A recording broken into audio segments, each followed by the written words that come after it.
Hey guys, welcome to Podiatry Practice Mastery. Don here. I'm going to share another little 5-minute segment from a lecture from Paul Hobrough. I really love the way he explains things about shockwave, and specifically, he's talking in this section about doing shockwave, but also the importance of finding the root cause of the problem and working on that. So, for example, plantar fasciitis, if it's a tightness somewhere else, or insufficiency, or a weakness. Something else like that. So using kind of shockwave, but also kind of his thoughts on this. Once again, I'm going to put a link underneath here about Paul's website, and as well, I'm going to put my patient presentations link because that's where I have kind of all this explanation out, and I use these for my patients every single day when I do shockwave. Okay, hope this is helpful. Please let me know. Send me an email, don@podiatrypracticemastery.com. Thanks.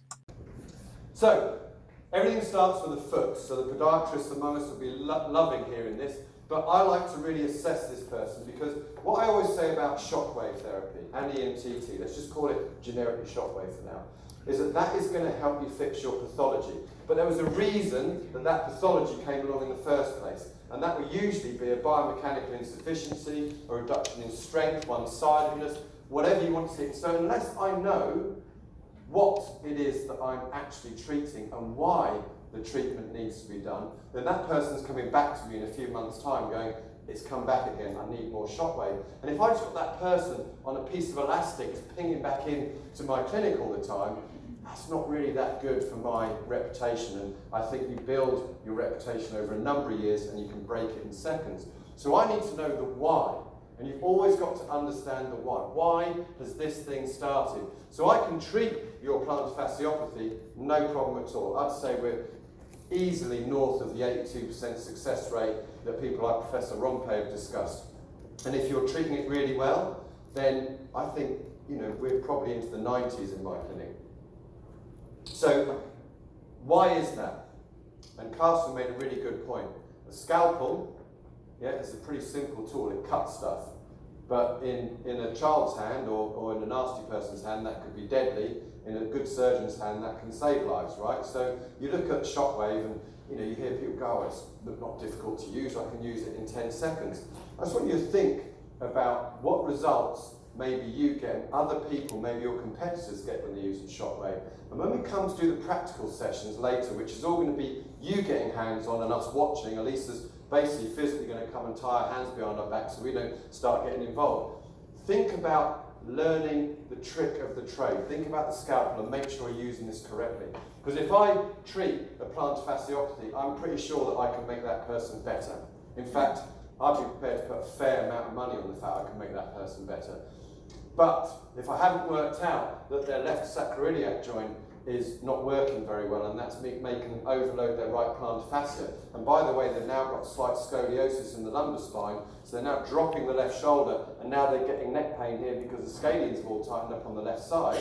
If I don't look at that and fix all of that, that plantar fasciitis is coming back again and again. It's going to get worse and it's going to get worse. There'll be more scar tissue in there. It's going to be more difficult for me to fix. So, because I want to maintain the reputation, I've got to do all this stuff to figure out the why. So, where does it all fit in? Here again, co-treating. This is a patient, so what day is it today? Saturday. I was treating this rugby player on Wednesday of this week, and I said, do you mind if I take a picture? You're not going to have many clothes on, but I won't put your face in the picture, yeah? And so just to show that you can actually do these treatments at the same time. So what we have in our hand is a healing accelerator, 40 to 50% faster if you look at studies like Moen and Zisler and stuff like that. Athletes will want and need to train. So if you've got someone that's training all the time, and I never say to one of my runners, you can't run. I say you're a big adult, you're a big boy, big girl now. I'm not going to say you can't run. What I am going to say is, if you run on this, it's going to take X longer to heal, but that's up to you. Because the minute I say to them, don't run, what is the first number one thing they're going to do within 10 minutes of leaving my clinic? They're going to go and run. And if they then defy me in that first very moment, they're going to be defying me and lying to me for the rest of the time. So I flip it back onto them and go, sure, you can go for running. You can go running if you want. You can go do hill reps. But I'm not going to successfully treat this Achilles tendon problem for you.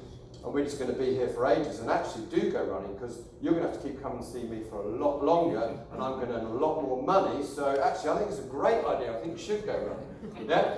So, but if we can speed up the healing, then we can speed up their return to play, then we can get them back running. And if we give them a plan that says, I expect you to be able to do 5 minutes on, 2 minutes off, times 5 in 2 weeks. How does that sound? But if you go running in between time, that's going to be 3 minutes on, 3 minutes off in 6 weeks. Which one do you want to do? And so we give them an option, we give them plans. Yeah? Always find alternative training options. So it's no good saying you can't run, which I never do, but I've got to say, but let's go aqua jogging, let's get on the Alter G, let's do other things, let's get you moving. Because once they've got a plan they can follow, their coach is happy, they're happy, and by the way, they get better quicker. And they will never tell you they went for a run. Did you run since last week? No.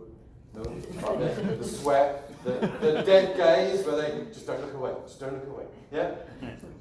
Pain relief's a problem, as I said before, they're going to get off. Coach, it feels great, physio's done a great job, let's get cracking, I'll be at the track in 5. Yeah? So they need to understand that. And as I said before, EMT opens up the cells, radial pressure wave restores muscle function, and focused shockwave heals the pathology. That's a basic program, but stick with me.